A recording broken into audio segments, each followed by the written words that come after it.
Last year I badly injured my ankle in my World Savate final minute. A year to the day, I'm fighting again. First, it's the 23rd of September and tomorrow I'm doing my warm-up fights in Cambridge. It's important to train, I think, the day before the fight, 10-15 minutes maximum, with nothing that's going to fatigue you, but enough to remind your body what full speed fighting is like. It's also a great chance to remember the psychological techniques, calming down, boosting yourself up, visualizing, getting into that proper state. So you always imagine there's an opponent here with you.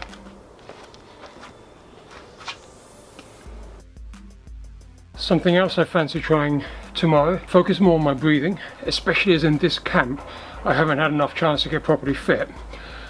Normally I would do Savate with a breath out on every strike, but I find that can often lead to increased breathing if I'm trying to relax, which is short, shallow breaths. Longer, deeper breaths across a whole combination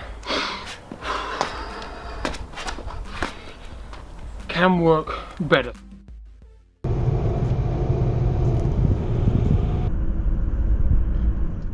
Get to the school, into the hall, names on the wall.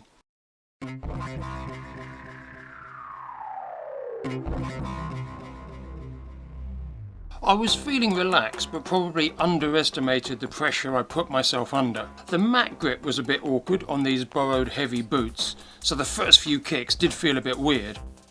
I'm aiming for kick, defense, punch flow here, but I do better when I use long kicks. He wants to fight closer, so I need to find an exit with a kick to head, leg, or body, which is always better when you can find a bit of an angle, or close off the axis directly. Second round, I should have stayed long, but I let my hands loose, aiming to find my flow, with some success, and the open invitation lets me see him coming better. But by applying pressure, we end up again in these tight positions with fewer exits. I should use this lateral movement more, or rely on my chassé to keep the distance. This jumping punch is fun and all, but it encourages us to tie up for most of the rest of the round.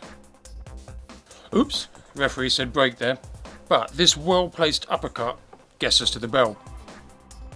Third round, legs are heavy from the boots and the mats, but this is a useful kick combo to start the round.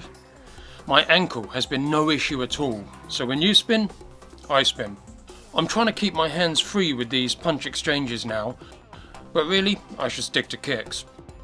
I'm aiming to set up this head kick, but the replies are coming in a touch dangerously.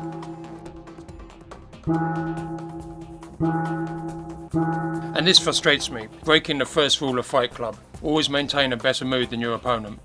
I use my remaining energy to spin, keep my hands free, and to step.